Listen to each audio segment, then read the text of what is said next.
Hey everyone, welcome back. I am back to another episode of The Wanderer. Guess that's what I'm going to be calling it from now on. Feel free to stop in, check out the channel, like it if you like it, don't if you don't. Completely up to you guys. I will be asking if you do want to see new genre or have any suggestions of anything that you would like to tell me. Feel free to put that down in the comments. I read every one of them that comes by, so feel free to drop it. Well, without further ado, let's get into The Wanderer episode 2. You decided, after your long talk with yourself, after reminiscing on much of your memory, to go back into the back part of the tavern after purchasing yourself a night in a cot to rest your weary feet. You have decided to relax and sleep away the night, ignoring all the demons and monsters that come out. Why fight the world whenever you are so tired after your long walk here? So as such, you rest, feeling the day's exhaustion start to wear away as your heavy eyelids droop, and before long, sleep cradles you into your lovely dreams, the nice respite you are actually able to attain. You dream many times of the life you could have had, of people you could have met, of something that could have been in a different time. But every night, you know that you must wake up the next day. As your dreams begin to fade and the relaxation has taken its toll, you awake, covered with sweat over your body, as it seems like the morning heat has come and gone, and you've slept quite a while. It is starting to have the sun high up in the sky. If you had a watch, you would be able to tell what time, but it seems as though that type of thing is long gone. Batteries have died long ago, and anybody with a functioning clock would have sold it for every bit of its worth to a collector, one of the more rich people. But no, you are able to tell by looking up at the sky. You peer out a window that's covered with dust and dirt. As you wipe away some of the dust on the inside, you are able to see out. You see that people have decided to go about their days, and you think to yourself, maybe it's time to actually get some work done instead of just hunting. I should go by and maybe talk to a sheriff of this town or whatever law enforcement they have. So you decide to strap up your boots, make sure everything's on tight, put up your cowl from your hood, and let your entire cape wrap around you again to blot out the sun so as to not become sweltering. You see many holes throughout the woven tattered pieces of it, looking much like a quilt nowadays more than anything else. As time has proven that nothing will remain unsoiled. Nothing can never not be broken. But it takes a strong hand, a keen mind, to repair what has been broken. As you mull this over and think about the ideas, you decide it's time to move on. Walking out of the door after you've already paid your tab, so you're not even stopped.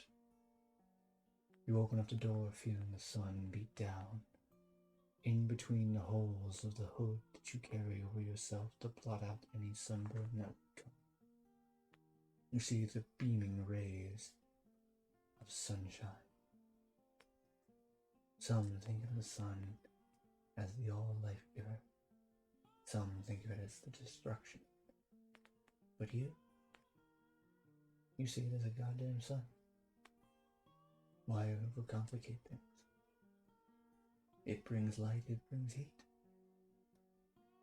That is what it's for. Again, these fancies seem to flood your mind as though trying to distract you from what could be around the corner, what could be on your mind.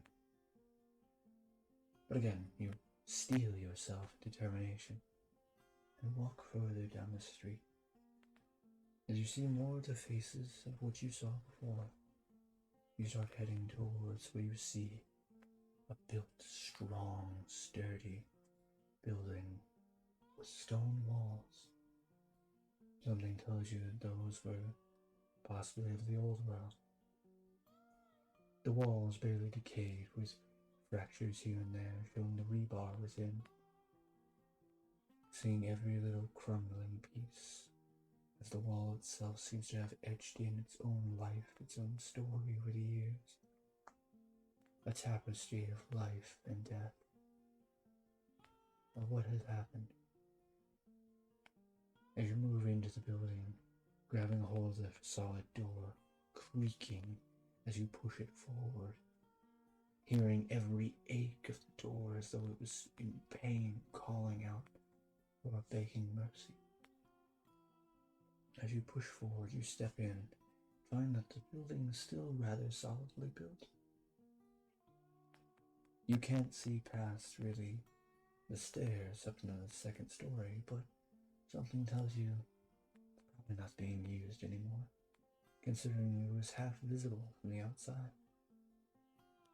But as you walk in, you are greeted by a man sitting behind a desk, filing papers, it seems, and writing down wherever they seem fit. You approach forward, inquiring about jobs.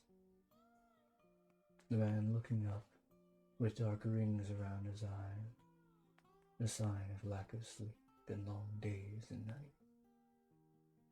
He simply tells you, just walk over to the board, pick off whatever you see, and bring him in alive. I know.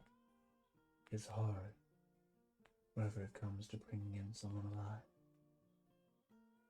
But we can't hope to have justice, if they're not here. As the word travels through your ears, justice, you can't help but think, what justice? Where was justice for anyone? Where could anyone have justice? The only justice there seems to be in your vocabulary is the frontier. Frontier justice. A solid, swift bullet to the head. The end of a monster and a beast. That is justice. That is what needs to be done. But hearing what he has to say, you walk over to the board, seeing as a rather half-broken but still functioning drywall board, with a couple of sketches pinned up on the wall. They're very crude with their imagination. Pen ink splotched here and there as though it was hand-drawn by a child. Seeing the bounties before you, you simply select whichever one will pay the most, not caring about who these people are.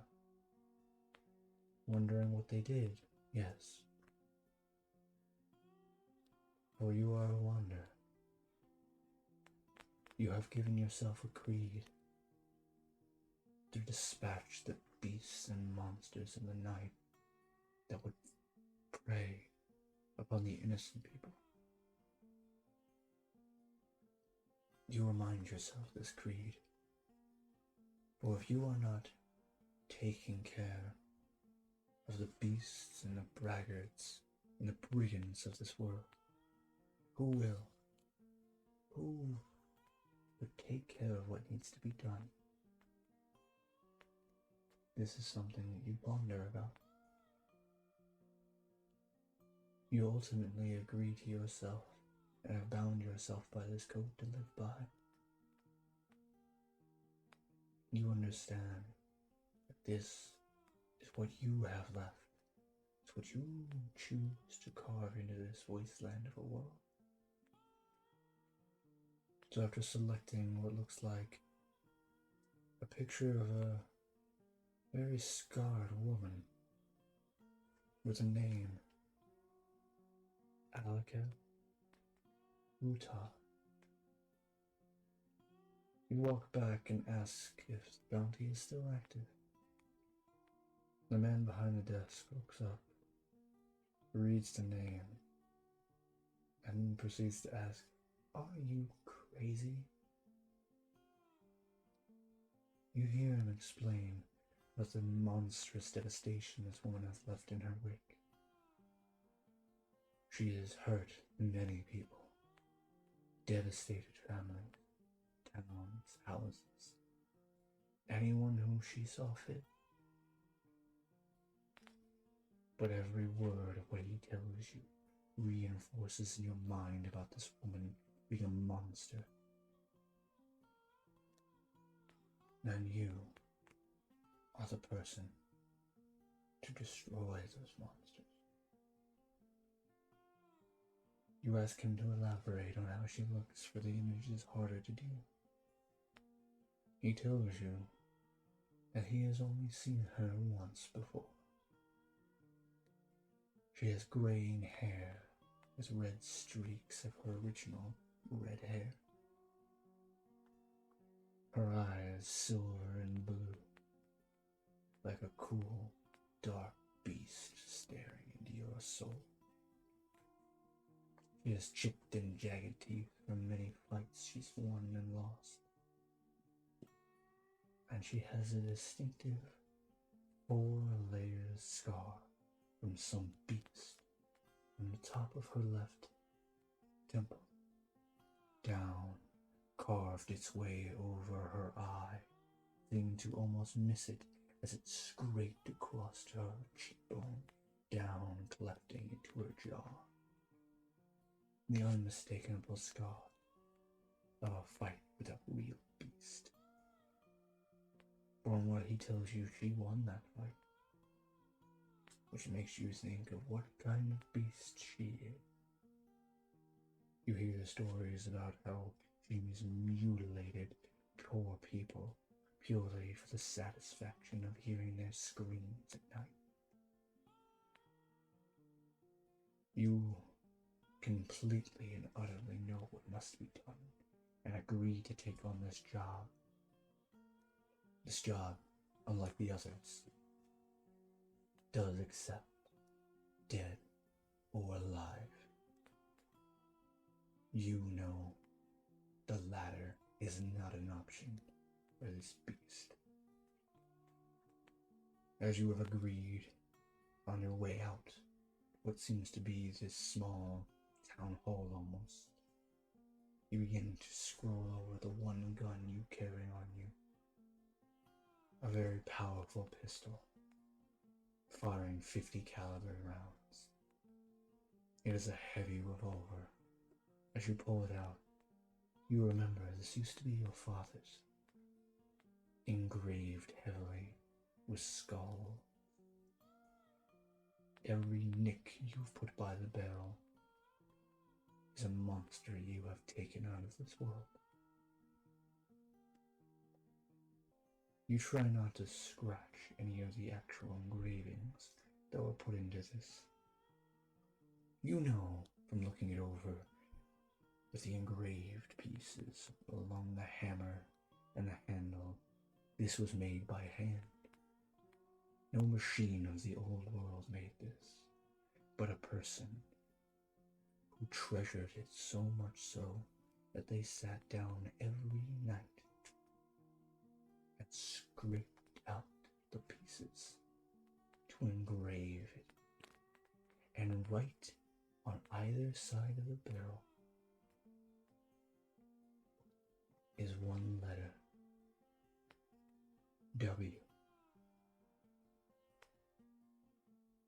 This is the pistol of the Wanderer, the ender of the beast, and the destroyer of the monsters. You run your hand over your familiar friend, remembering how it has been your salvation and what has kept you alive throughout these many years. Some would joke calling you the one with a big iron on your hip, but it matters not what they would say. It only mattered that you were able to keep yourself safe and those who could not protect themselves. With your friend in hand, you walk out towards where the man has pointed you, into the desert, where there is supposed to be a small cave less than half a mile up north that they think she may be in. You walk out into the familiar waste with the sand kicking up around you, walking into the dust, as though no one even knew you were there to begin with. The wanderer who wanders wherever they may go, dispatching justice where it needs. Okay. Thank you everybody for coming by for another Wanderer video. I'm going to keep trying to make these as much as I can. If you have a suggestion for another type of story to bring up, like I said before, go ahead and leave a suggestion and a comment down below. I always read every one of them that comes through, and I will take any suggestions I can get. And I want to thank you all again for staying all the way to the end of the video, and I hope you all have a wonderful day.